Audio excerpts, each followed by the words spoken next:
With regards to website speed, we want to talk about why it matters and how to improve it. So if your website's slow, your SEO will suffer.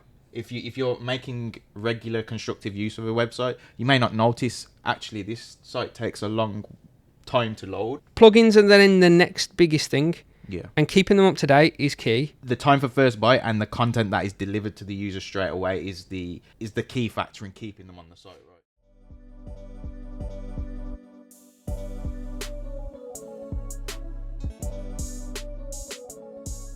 Hello, and welcome to the Into the Void podcast. It's our job to make digital marketing friendly for you. And so, before we get into this episode, we'd like to point your attention to our free website audit. Uncover the truth about your website's performance with actionable insights delivered straight to your inbox. Visit the link voidapplications.co.uk/free website audit, fill out the form, and get access to key information you need to make sure your website succeeds. Now, on with the episode. Enjoy. Right. Ready? Cool.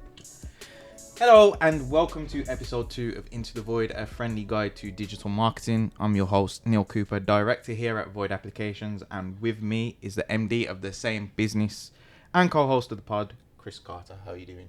I'm good, thanks, yeah. Good. It's been a while since we did the first one because we've been yeah. busy. So we've got a lot of stuff to talk about before we get into the good stuff as well, I suppose. The first episode Was a while back.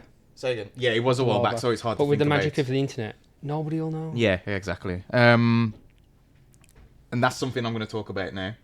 I kept saying there was a lot of cuts, and I was used to I was going to do that editing so we can get to the gusto faster anyway. So I'm trying to be mindful of it, which is adding more pressure now. So now I'm talking real slow and methodical, and I know it's going to happen. But yeah, so the jump cut editing is something that I wanted to stick to just so we could get to information quicker for everybody. It's great for the audio listeners, and that's what we're going to try and experiment with going forward. But yeah, from what you can remember of the first episode and how it went, I know you haven't watched it yet either, because obviously I haven't put it out. So how did you think that went? I thought it was good. A good guide to why you need a user-friendly website. Yeah. And it kind of brings us into the next couple of podcasts where we're going to be talking about speed and SEO and different things about what you need in a website for it to be successful, really. Yeah, I'm looking forward to it, building on top of it and adding to it just the inclusion of different tech going forward. And then obviously guests, we've started the conversation with people to bring them on, just to bring on different viewpoints and different skill sets, which is great. Something else I wanted to bring up before we get into the episode, like what we've done this year. When we recorded that podcast initially, we was in the process of trying to get our stories heard. And I did it then. And one of the places was the Express and Star. We actually have the paper here. There, I did it again. I'm going to stop that now. So this was for the work with Tarion. Yeah, and that was documented on the website as well. We've ended up in the Express and Star maybe twice, and then picked up by another 1 or 2 news outlets. A few times, since yeah. then. One through the mobile app development we did for Tarion Group.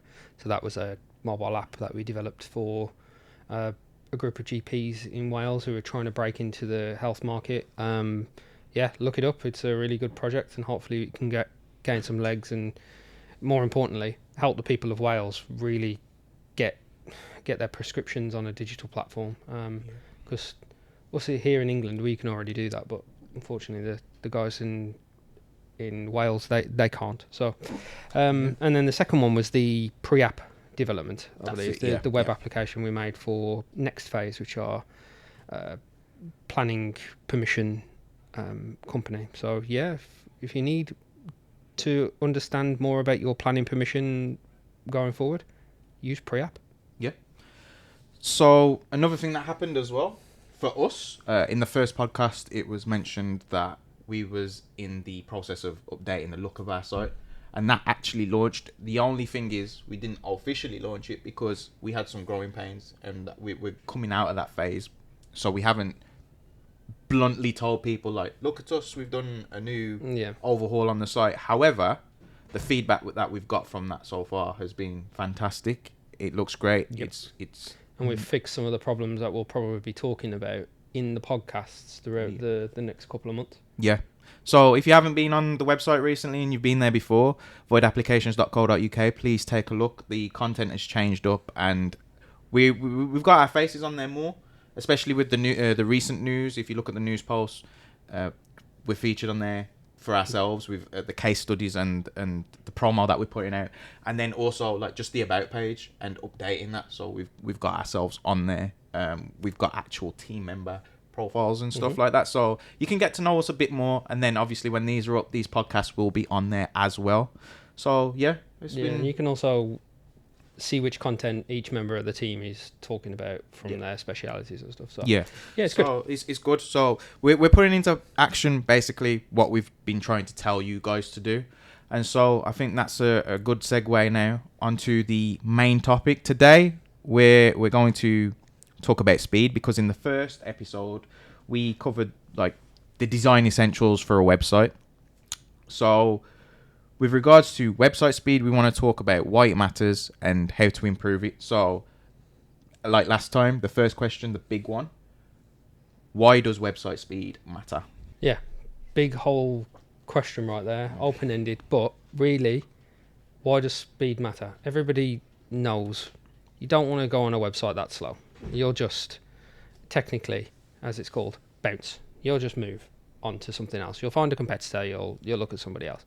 But it really is twofold. If your website's slow, your SEO will suffer.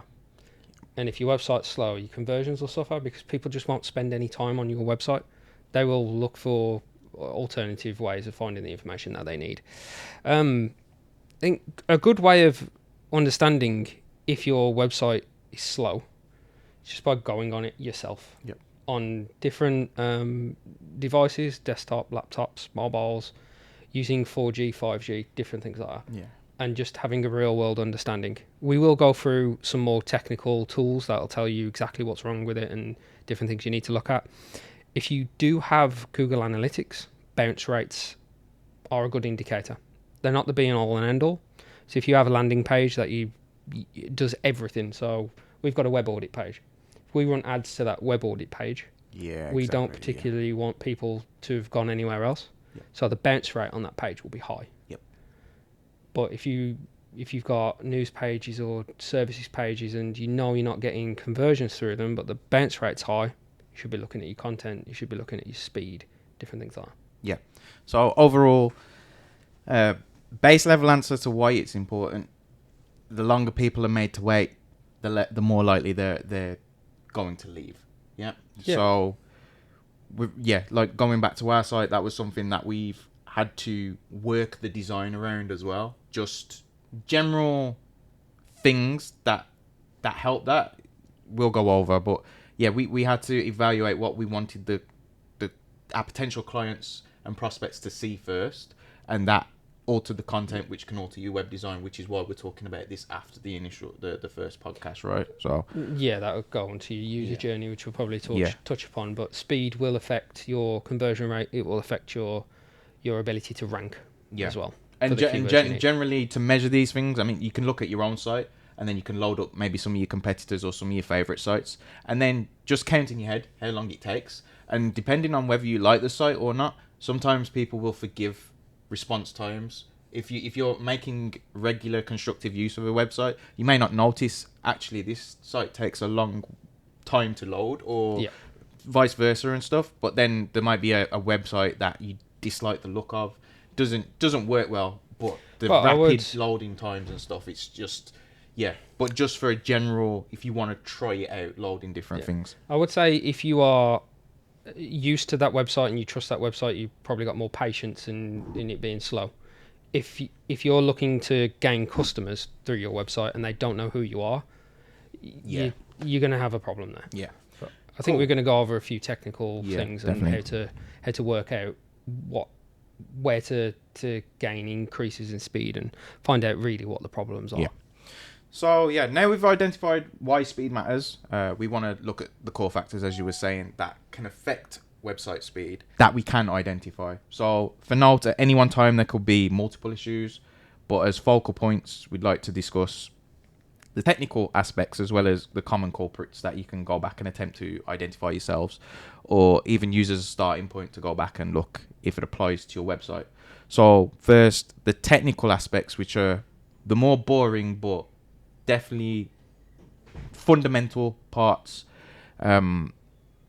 You've the know-how. Can you talk us through some of the elements that influence speed on a website when it comes to technical specifications? Yeah. So I would say 90% of the issues with speed is the technical boring parts, unfortunately. It's just the way that websites are built. So host is number one. So many different hosts out there. You can go from having your website running on AWS and having it expandable. So the more traffic you get, the bigger the service gets, and that will pretty much help you all of the time. Or you can go to the couple of pound a month, £5 a month shared hosting. Isn't going to do the job for most people. But that's where you see most businesses running their websites on. You need something in between. So there are really good hosts out there. You usually will get them through your web developer. And for us here, we offer shared hosting, which is better than that £5 a month stuff. It's shared hosting, but it is robust. It's been tested. It's good enough for a standard signposting website, so business website. Then you move on to VPS, which is a bigger service. It's got more resources. That when you got more traffic or a bigger website or e-commerce, that's your starting point. Then you can go to dedicated. So that's when you've got a lot of traffic, a lot of pages, a lot of resources needed. So yeah, look at your host. One way to find out if your host is any good, really, is to look at your time for first byte. So if you use a tool called GTmetrix, you can put in your URL. Ideally sign up for GTmetrix, because then you can change your location and you can change your connection type. By default, I think it goes to Canada. Obviously, if you're in the UK, you want it to be looking at London. And look for your time for first byte. You should be looking at something below 100 milliseconds. That's the sign of a decent host. That's your starting point. Yeah, that's one of the things that dictated our website philosophy going forward, especially with like the new stuff. We tried it with the old website and it did work, but then the time for the first byte, as well as what the client or what your user sees first, that adds to whether or not they're going to stay on the page too, right? So the time for the first byte, I mean, you can have there are certain aspects to this, like with regards to lazy loading and stuff, where things can load in later that doesn't affect what they see right away. But the time for first byte and the content that is delivered to the user straight away is the key factor in keeping them on the site, right? Yeah, so time for first byte, if you combine that with the 3 core web vital metrics, are realistically telling you if your site's quick or not. So time for first byte is literally the time it takes for your server to respond to the request. So if it's 62 milliseconds, that's fast in anybody's eyes. If it's 6 seconds, your site is not going to even start to load until after 6 seconds, because the server hasn't responded. So that is the key foundational piece of information you need. That'll show you whether or not your hosting has the right resources. Touching on core web vitals, there's 3 core web vital metrics that Google really look at now. You can see your core web vital metrics in your page speed scores if you have enough traffic. Google will give you them. But if you don't have enough traffic, you can use GTmetrix again. So the first one is largest contentful paint. So that needs to be below 1 second. That is how long does the largest piece of content on your website above the fold take to load. And that's probably the easiest one to fix, because you can put a CDN in. You can deliver, CDNs will deliver the content faster. It's usually images and things like that. You can convert your images from JPEGs and PNGs to WebP without losing the quality. You can put caching on, basically. The second one is your your blocking time. This one's a little bit more difficult to fix if you have a problem with it, because blocking time comes from third-party services that you're using. 9 times out of 10, you'll be using Google services like Tag Manager, Analytics, the things that you actually need Yeah. on there. Facebook Pixel, things like that. Yeah, Yeah. that track. They can add to loading Yeah. times, but in that case, they're a necessary evil. Yeah, Microsoft Clarity. Yeah. But you can fix them by forcing them to load in the footer, so that your page loads quicker, and then it just loads it afterwards. So that's a good trick as well. Yeah. And then the third one is your cumulative layout shift. So Say that again. I'm old enough to remember No, when say that again, please. cumulative layout shift. One more time. No. Cumulative layout shift. So I'm old enough to remember when websites would just pop in because of different adverts all around the shop. Yeah. It was really annoying, and you'd be reading something and then bang, Ba-ding, it's gone. ba-ding. And you don't know where you've gone. So that's Google's answer to stop that happening. Modern websites don't really have a problem with this. You might have a problem with this if you have a big cookies banner that pops up slightly after the page loads. That can consider bad for cumulative layout shift. Yeah. There's the fourth time. Or if you have sliding automatic animations or sliders in your heroes, that can be an issue. Yeah. So just beware of that when you are designing. I was going to say, one of the things that I really disliked at the time, but it had to happen, was I like most people, I enjoy a big hero slider with like 2 to 3 slides, you know what I mean? But that actually, in most cases, destroys speed because of what it's got to load, the assets it's got to load, and in order for it to look crisp as well, you have to take into account resolutions. So from mobile up to your whatever inch screens there are now, the what's the panels called, the curved monitors that are like yay big, 60 inches 60, on people's 70 inch TVs, and if you're using that to view websites, then fair play. Yeah. But that you have to stuck take to the those 27s. things into account with regards to what's loaded. Okay. And so, like, we moved away from that, which is why when you look on our site now, we've moved to like a type layout. And I don't think clients or prospects or like designers as a whole, they appreciate how much of an ease that brings to a website and the loading times and stuff Yeah, like that. you'd add like 3 or 4 different sliders, and by the time you got to the 3rd or 4th the slider, animations, the user had scrolled away anyway, and they weren't Yeah. reading the information. So there's no point in using it really. And it was just detrimental, especially if you used a bad slider plugin in WordPress. Yeah. Awful. WordPress, any of the CMS sites, or if you're trying to like hard code something, if you're working from scratch. So yeah, this is more or less like what I'm trying to do is warn people of the dangers of having a big bulky loading thing with 500 slides and a lot of information. Your clients and customers, as much as they probably want to see call to actions, they don't want that to hold up their time. So if you do use a hero, maybe think about bringing the number of them down. 1 to 3 use is a static optimal. hero, Or Don't use have a an static animation. one. Don't have animations, or just rely on building those assets into the start of the page, and then changing it out every now and then for the seasons or what you're offering is sort So if you use a static one, you might have a problem with your largest contentful paint. But as I said, you can fix that. It's easier. But some other tools that you can use to find out your site speed is Google the Lighthouse. So if you use Chrome, there's a plugin for Chrome. Basically, Google's page speed tool that you can find on the web, that basically uses Lighthouse. So if you install Lighthouse as an extension to Chrome, you can just press it on whatever page you want. Desktop, mobile, you will always get a slower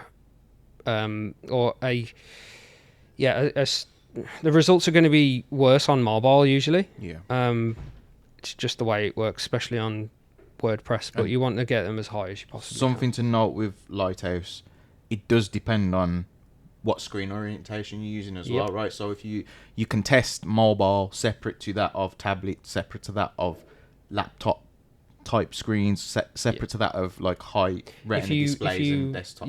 But if you use the extension, you can only click desktop and mobile. If you use Lighthouse within the inspect element, you can make the page whatever size you want. Yeah. Then do the test and it'll Through give you- resizing, yeah. So that's just something to note if you do go ahead and want to make these tests yourself. But yeah, Another quick one is Pingdom. So pingdom.tools, use that. That'll give you a real world idea of how quick the site is loading for people, different places in the world. But yeah. So that's all those on that section from you. So yeah, any of these that have sparked your interest, we will add them as links, or I will add them as links as best as possible with an explanation of where you need to go in order to test them. Next on the agenda to check are plugins. This heavily applies to CMSs, like especially WordPress. If you don't know what a CMS is, this is a content management system. These can apply to e-commerce sites and the like. There's different brands of them, and they make use of plugins to make functionality easier for people to build them in. Basically, if you can't do something through hard code, you can use a plugin to cover it in some circumstances. So with that brings implications. So what kind of implications can this have on website speed and why? yeah, so this is probably the other side of the coin when it comes to your host. This is the other most important part, and I'm going to heavily talk about WordPress here because that's really what we use here when it comes to content management However, systems. we have worked with other Yes, systems, of and course. we are willing to work with other systems, and we will work with your system because that's how good we are. So just have to get that across. Yeah, what he said. So in regards to WordPress is a open source platform. So originally it was a blogging platform, and now it's basically took over the internet.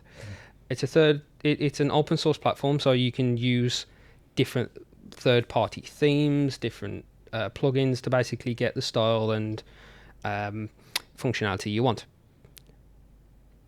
Ideally, theme it comes coupled with the page builder that you use. So there's lots of page builders out there. There's Cornerstone, there's Elementor, there's Divi, there's WP Bakery. Yeah. They will all have an impact on speed. Let's think about it this way. It's out of the box, WordPress is the fastest it's ever going to get. Yeah. And every time you add something, you're chipping away at that speed. Yeah. A large chunk of that is going to be taken up by your page builder. Yeah. Elementor at the moment for us is the fastest you can get if you use it right. So if you use it combined with their default theme, hello theme, create a child theme, and then build your own theme on top of that hello theme, you're going to reduce the amount of impact you have. And then you start to add your plugins on top of those. So yeah, each time you're basically taking your website to the gym, and as it builds muscle, if you don't maintain it, or should I say, if you don't work on your stretching and your like your cardio, you might end up big and bulky and look great, but then you might. This analogy is going nowhere, so yeah, let's go. Yeah, you didn't work on legs. Yeah, you lost me with the analogy at the start. Then you brought it back, but it's kind of good. You But know me. I know what you I know what you mean. So We'll get there. yeah, plugins are then the next biggest thing, Yeah. and keeping them up to date is key. But also using ones that are made by really good developers. Reputable That's, places. Yeah. Just because somebody's put something on there. Yeah. Taking notice of Just when because it was last updated. Absolutely, the reviews yeah. and stuff. Just because it does what you want it to do doesn't mean mean it's it's the good, best yeah. choice. If Yeah. it does what you want it to do, but it hasn't been updated for 2.5 years, Yeah. don't use it. Yeah. If it does what you want it to do and it's maybe $100 a year, but it's made by a developer that literally just makes plugins, like Yith, for example. Mm-hmm. Yeah, great, really good. Use those, and they will have an impact on speed regardless. But the better devved ones will have less. And obviously, if you start to link out to different services, like if you've got an e-commerce website and you start linking out to sending your e-commerce products to eBay, start sending them to Etsy or Amazon or different other shop platforms using APIs, that might have an impact as well. So just keep that in mind. You might need to increase your hosting to take into account that. Yeah, I think that's probably the main takeaway for e-commerce sites, because even if you start off small, Yeah. you can afford to not have to use all the functionality that like a top brand Nike or Amazon or somebody uses with regards to how many things they stock. So their needs are a lot different to yours. But if it's a case of you're a business that's starting out and you grow, you need to take these things into account, because it comes to a point that you have so many products that affects your hosting, but then not all items are displayed or stocked the same, and so you have different. I think there's definitely a common mistake made by people where they think my website's slow. It's the hosting. It's not always the hosting. A lot of things can be fixed by just giving it more resources. But why spend £300 a month on hosting when you can spend 100 and optimize your website? You got to find a good balance there. And if your website's leaking memory, if you give more resources to that website, it's just going to eat it up anyway. So optimization is key. Okay. Well, on the topic of optimization, this lends itself to the next point with regards to how things are built and how they're constructed. A culprit that can pop up that is generally out of the everyday person's grasp is unoptimized code. So it can bloat websites, and it can cause slowdown. It can cause an array of problems. This is where problems come from outdated plugins, because they can become entry for attackers, basically, right? So on a plugin basis, but also just your styling in general and how you construct sites, especially within page builders and stuff, right? So I think that what I'm trying to get is, without overloading people listening, what's the top thing that they can look out for and action? I think when it comes to unoptimized code, it's again just look at reputable plugin makers. But if you really need to start to optimize your pages for the quickest load, you can start looking at asset optimization in caching plugins like Hummingbird or Lightspeed and different things like that. But it is on an advanced level. You need to understand what you're moving. You can move absolutely everything to load in the footer, but I guarantee your site will not load properly. It will look weird. Your styling will probably be broken. There's a bunch of different things you can do, but just be careful with asset optimization. It's great if you can get the right balance, but it does require a lot of change, test kind of thing. So one thing, sorry, I want to shout out when it comes to caching, something that we're using lately, and this is not an ad, they're not sponsoring us, this is genuinely my opinion, NitroPack. Oh yeah. Absolutely. Difference maker. Fantastic. Obviously, this is specific to CMSs, right, as well? This is specifically for WordPress, as far as I'm aware. So NitroPack is a paid plugin. There is a free version, but you do have a big old ugly banner on the bottom, and I wouldn't recommend that. However, it does all the caching. It does all the page caching, the server caching. If you link it in with Cloudflare as well, it's really good. But the interesting thing they do is they preload the cache for you. So caching on a website will only start to build when somebody's actually been on the website. So the page has to be requested. You can do that manually, and we built a plugin. We called it Charlotte's Web. Where basically we would just crawl the website, and it would load up every page when we needed it to. It needed the caching to be built. This just basically does that. And if you pay, you can get them to look at your XML sitemap, and every time you update a page, it will delete that cache for that page.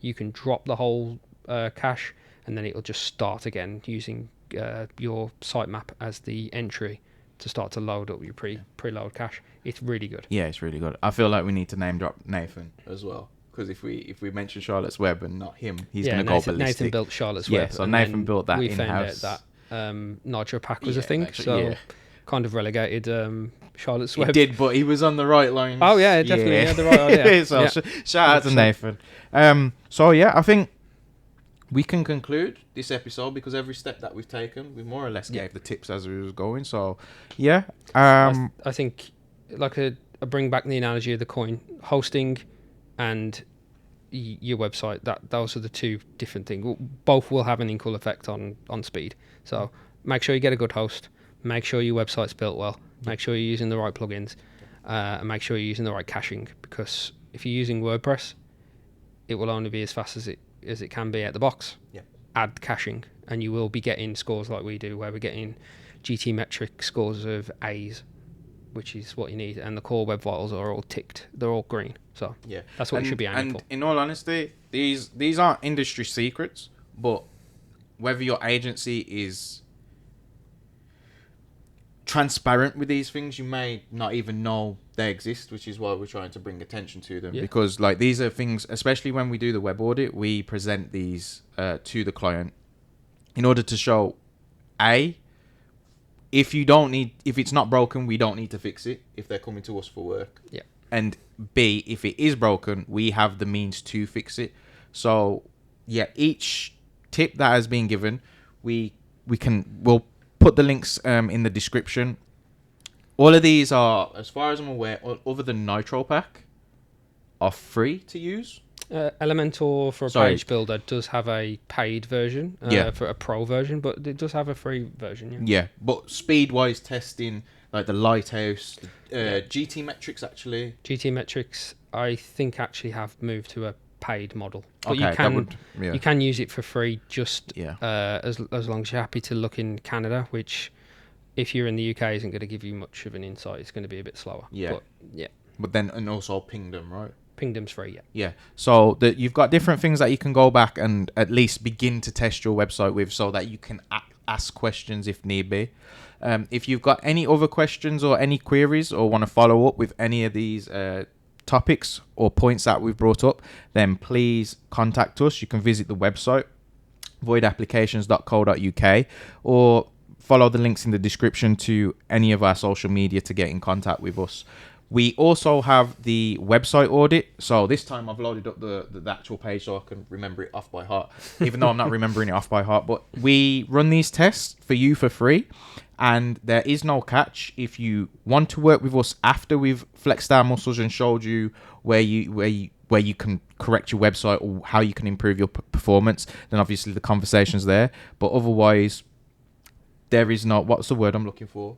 No obligation. If there is no obligation. And use it with your existing supplier to say, you need to be doing this X, Y, and Z on my website, and you're happy with them, great. Yeah. We just want to make sure that everybody gets a website that's working for them, no matter who you work with. Yeah. So if you want to do the website audit with us, then go to voidapplications.co.uk/free-website-audit.